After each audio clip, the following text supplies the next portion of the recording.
အားလုံးပဲမင်္ဂလာပါတွင်ခုန်နီးပြင်ရ YouTube channel မှာပြန်လည်ကြိုဆိုပါရစေကျွန်တော်နာမည်ထွန်းမင်းလို့ခေါ်ပါတယ်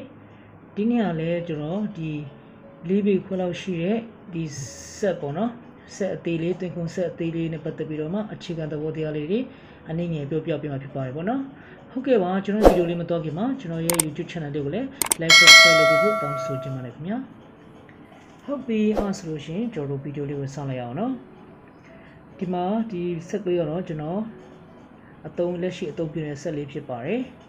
ဒီမှာပါတဲ့ခလုတ်တရားပါရည်လဲဆိုတာကိုကျွန်တော်အရင်ဦးဆုံးကျွန်တော်ပြောပြပေးမှဖြစ်ပါတယ်ပေါ့နော်ဒီမှာတော့သူကတတိပေးချက်တွေပါရေးထားတာတော့ရှိတယ်ဒါပေမဲ့အဲ့ဒါတော့မဖတ်တော့ဘူး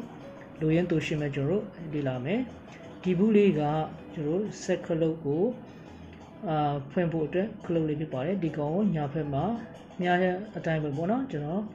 လှည့်ပေးလိုက်တယ်ဆိုလို့ရှိရင်ဒါဘူးလေးကသူ့အတူအလိုလိုထွက်လာတာဖြစ်ပါတယ်ဟုတ်ပြီပြီးရှင်သူ့အပေါ်အစိမ်းအောင်လေးကိုကျွန်တော်တို့ထပ်ပြီးတော့မှ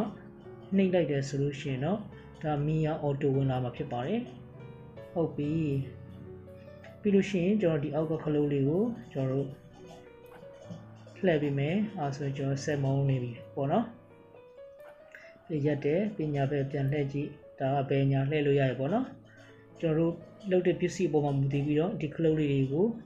လိုရင်လိုအပ်တယ်လို့အသုံးပြုလို့ရပါတယ်ဟုတ်ပြီကျွန်တော်အားဆိုရှင်အရင်ဆုံးကျွန်တော်တို့စမ်းကြည့်မယ်အရင်ဆုံးကျွန်တော်တို့ဒီအပေါက်ဖောက်တဲ့အခါမှာပေါ့နော်အသုံးပြုတဲ့ခလုတ်လေးဖြစ်ပါတယ်ဒီကောင်ကိုကျွန်တော်တို့ဒီခလုတ်လေးကိုကျွန်တော်တို့အပေါ်တင်လိုက်တယ်ပေါ့နော်အပေါ်တင်လိုက်တယ်ဆိုလို့ရှိရင်ဒီမှာသူ့ရဲ့ဒီကဒါအပေါက်ဖောက်တဲ့ပုံစံမျိုးသူက auto run နေပြီဖြစ်ပါတယ်နော်ဒါအပေါက်ဖောက်တဲ့ပုံစံတွေမှာသုံးတဲ့ဟာဖြစ်ပါတယ်ဟုတ်ကဲ့ပါအဲ့ဆိုရှင်ကျွန်တော်အဲ့ဒါလေးကိုထပ်ပြန်ချပြီးတော့မှနောက်တစ်ခုပေါ့နော်ကျွန်တော်တို့ဒီပစ္စည်းမျက်နှာပြင်တွေကိုဖြတ်တဲ့အခါတွေမှာအသုံးပြုတဲ့ပုံစံမျိုးပေါ့နော်အဲ့ဒီအသွားဒီကျွန်တော်မျက်နှာချင်းစာအရှိကိုသွားတဲ့ပုံစံမျိုးကိုလုပ်မယ်ဆိုလို့ရှင်တော့ဒီမှာသူ့ရဲ့ဒီမှာကြားထဲမှာပေါ့နော်ဒီမှာခလုတ်လေးပါတယ်နော်အဲ့ဒီခလုတ်လေးကိုကျွန်တော်ဆွဲနှုတ်လို့လိုက်ပါအဲဆိုလို့ရှိရင်ဒီမှာ auto run နေပြီပေါ့နော်ဒါကမျက်နှာပြင်တွေကိုဖြတ်တဲ့အခါမှာဒီခလုတ်လေးတွေကိုအသုံးပြရဖြစ်ပါပြီးသွားရင်ပြန်ဖိလိုက်ပါနော်ဟုတ်ပြီဒါလေးကကျွန်တော် free ဒါအတိုးအဆုပ်လုပ်လို့ရတယ်ဆိုတာကိုပြပေးတာဖြစ်ပါတယ်ပေါ့နော်ရှေ့နောက်ဘေးတက်တွေပါတယ်ဒါကျွန်တော်လက်နဲ့ရွှေ့ပြီးတော့ရွေ့လို့ရတယ်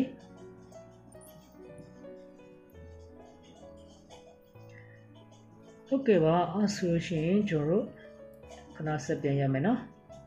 ဒီမှာပြောပြပေးခြင်းတဲ့အကြောင်းအရာလေးကနောက်တစ်ခုကဒီမှာဒီခလုတ်လေးပါတယ်ဒီကောင်ကိုအဲ့ဒီဘယ်ဖက်မှာရွေ့လိုက်တယ်ဆိုလို့ရှိရင်ကျွန်တော်တို့ဒီဆက်ကအလုံးမလုံးတော့ဘူးလို့ပြောလို့ရပါတော့ဒီမှာကျွန်တော်ခလုတ်တွေတင်လိုက်တယ်ဒီမှာမလဲတော့ဘူးเนาะပြန်ချတယ်ပြီးလို့ရှိရင်ဒီဖက်ကမျက်နှာပြင်ကိုဖြတ်တဲ့ဟာလေးကိုလည်းဒီတိုင်းပဲပေါ့နော်သူကအလုံးမလုံးတော့ပေါ့နော်ဟုတ်ပြီအဲ့ဆိုလို့ရှိရင်ကျွန်တော်ဒီကောင်ကိုဒီဘက်ပြန်လှည့်လိုက်မယ်အဲ့ဆိုလို့ရှိရင်ဒီကောင်ကပြန်ပြီးတော့သူဂီယာကပြန်မိသွားပြီပေါ့နော်အဲ့ဆိုရင်ကျွန်တော်ပြန်လှုပ်ကြည့်မယ်နော်ကျွန်တော်တို့ညာဘက်ကိုပြန်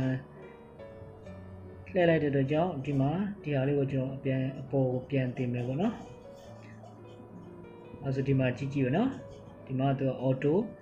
သူပြန် run နေပြီပေါ့နော်သူပြန်သွားနေပြီအပေါက်တွေပါပြန်ဖောက်လို့ရပြီပေါ့နော်တခါတလေဒီမှာအဲ့ဒီဆိုးတဲ့ခလုတ်လေးကသူ့ဟာသူအလိုလိုရွေ့တတ်တဲ့ဟာတွေရှိရပေါ့နော်အဲ့ဒါလေးကိုသတိထားဖို့ဖြစ်ပါတယ်ဟုတ်ပြီပြီးလို့ရှိရင်ဒီကောင်လေးလည်းဆက်ထုတ်လိုက်ပါနော်ဒီဘူးလေးကိုဆက်ထုတ်လိုက်ပြီးဆိုတော့ ਨੇ ကျွန်တော်မျက်နှာပြင်တွေမှာဖြတ်တဲ့အခါမှာအသုံးပြုတဲ့ပုံစံလေးဖြစ်ပါတယ်ဒီက auto သူမျက်နှာပြင်တွေကိုဖြတ်နေမှာဖြစ်ပါတယ်ပြီးရင်ကျွန်တော်တို့ပြန်ဖိလိုက်နော်လှုပ်ချင်တယ်ဆိုရင်ပြန်ဆက်ထုတ်လိုက်ပြီးရင်ပြီးသွားရင်ဆိုပြန်ဖိလိုက်ပါဟုတ်ကဲ့ပါဒါတော့ကျွန်တော်အသုံးပြုနေတဲ့ဒီဆက်လေးရဲ့အခြေခံသဘောတရားအသုံးပြုပုံလေးပဲဖြစ်ပါတယ်ဟုတ်ကဲ့ပါဒီဗီဒီယိုလေးကမိတ်ဆွေတွေအကျိုးရှိတယ်ဆိုလို့ရှိရင်ကျွန်တော်ရဲ့ YouTube channel လေးကိုလည်း like subscribe လုပ်ပေးဖို့တောင်းဆိုချင်ပါတယ်ခင်ဗျာ အဲဆိုရင်ကျွန်တော်နောက်ထပ်ဗီဒီယိုမှာပြန်တွေ့မယ်နော်အားလုံးကိုကျေးဇူးတင်ပါတယ်